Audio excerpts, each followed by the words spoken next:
So here we are in the village of Etseri, Upper Svaneti in Georgia. And this is one of the places where I come to start looking for puddle ice. It's coming up 9:30 in the morning, so the sun is up. There it is. And the dogs are not going to be barking like crazy and coming out and attacking me because it's already daylight. I have my walking stick, I have my rubber boots, I have my camera with macro lens, and I have puddles that I'll be getting nice and close to, and then we will see what magic ensues. Stay tuned.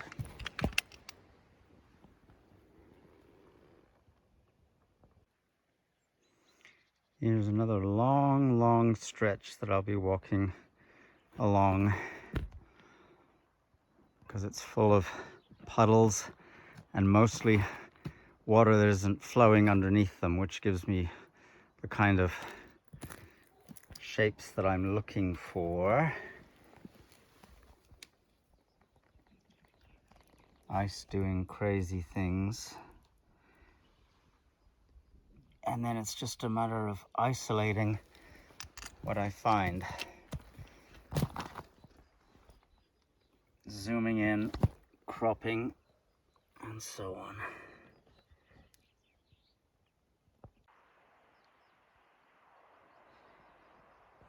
I can get 1-to-1 with my macro lens, which is really what I need for some of these tiny little details. They're like this big.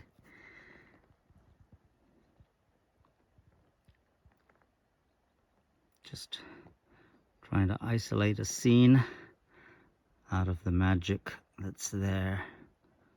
Seeing what I can get. So I've come along that road where the fences are, and that's where those puddles end, and I cross this thick muddy patch. Water's all flowing downhill.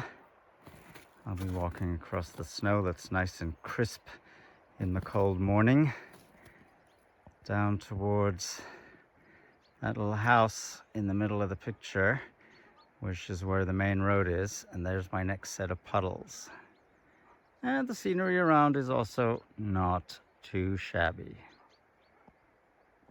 So this stretch here has water flow over short grass and ice on top of it, and it has a completely different structure to the ice on a dirt road in little puddles. This is much more active.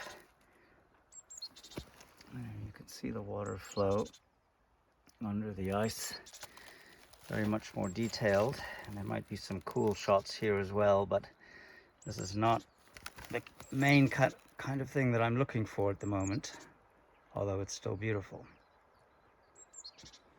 I'm mostly looking for puddles where there's no flow.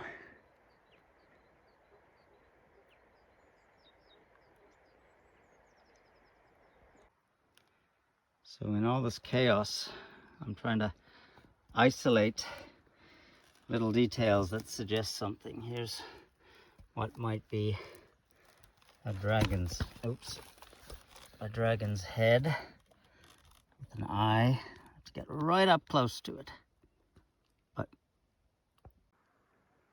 so on top of this slowly flowing water, the ice structures we typically get are very thin and very rounded with very little straight crystals, like this for example, but you can still find really fascinating shapes among them.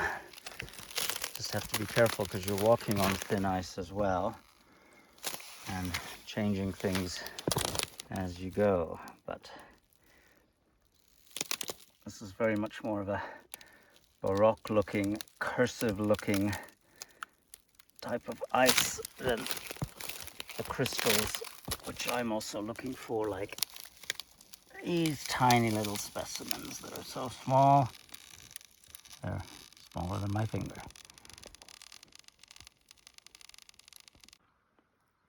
It's early March and we haven't had snow for a while, so the surface of the snow itself is beautifully aged, which is a texture that I really love in landscape photography. It's much more interesting to me than brand new fresh snow, which is just smooth and white and flat. This has had time to be played with by the wind and the sun into something amazing. So here's a place where the slow flow of water has been pushing up ice as it comes to a stop, blocked by some snow. And there's a whole little field of magic crystals right here. Rather three-dimensional, as you can see. There are still some beautiful flat surfaces and lots of nice crystals, lots of things to explore. So I'm going to be digging in a little bit here and seeing what I can isolate. It's worth pointing out I'm not just looking for cool pictures of ice, but I'm looking for things that suggest other things in nature, whatever they may be, animals or landscapes or spaceships, all sorts of crazy things, because to me that really makes this imagery come alive. It's not just ice, it's also something else. So here's the main road with another long stretch of water and puddles and flow. And here I find all sorts of interesting things. It might be ice, you can't see it, it's so thin, but it makes shadow details with the sun on the water an inch or so below, or just very abstract ice shapes, and then more and more and more.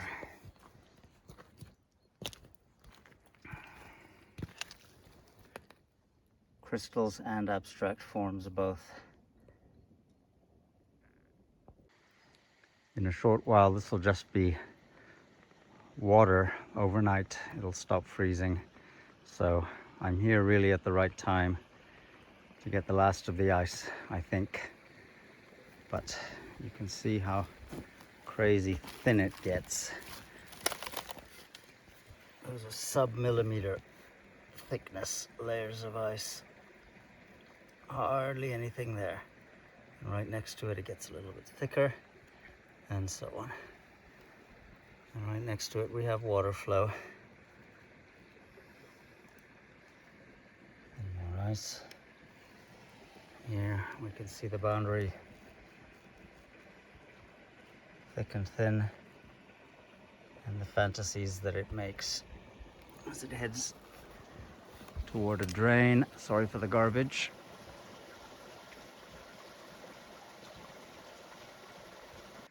So that's all it is. Garbage, manure, water still and flowing, roadside edge, and little pieces of magic mixed in. And there's my road home, 1 kilometer up to the house, and I'm done for the morning. I've shot so much snow and fence posts and so on. I'm not shooting much snow this trip, mostly getting dazzled by ice. But I do find occasional creatures like a great white shark in the snow. Hello.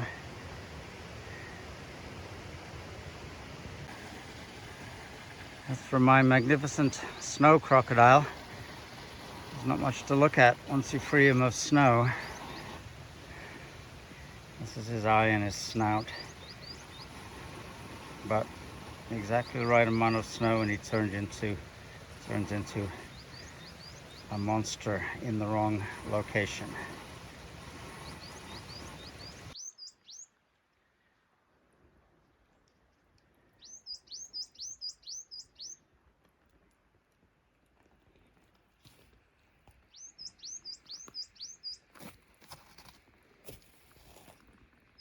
This This is much more typical of the ice you get when water's flowing underneath. Although it can build up quite a lot.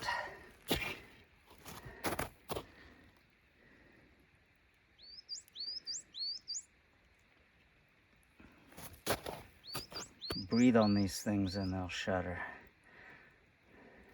But until you do, they won't.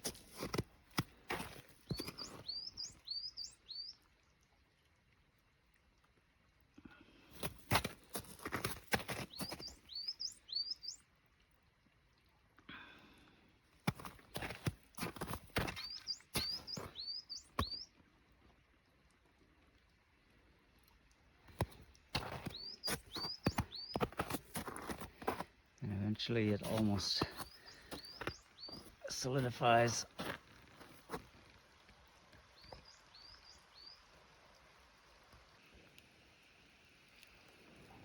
So here we've got turbulence like you find in the weather patterns on Jupiter.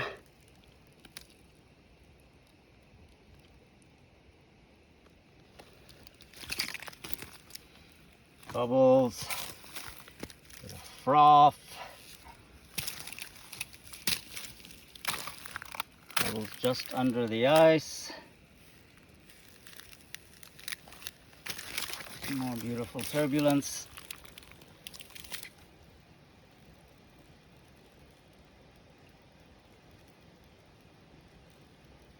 Never-ending set of wonders if you know how to look.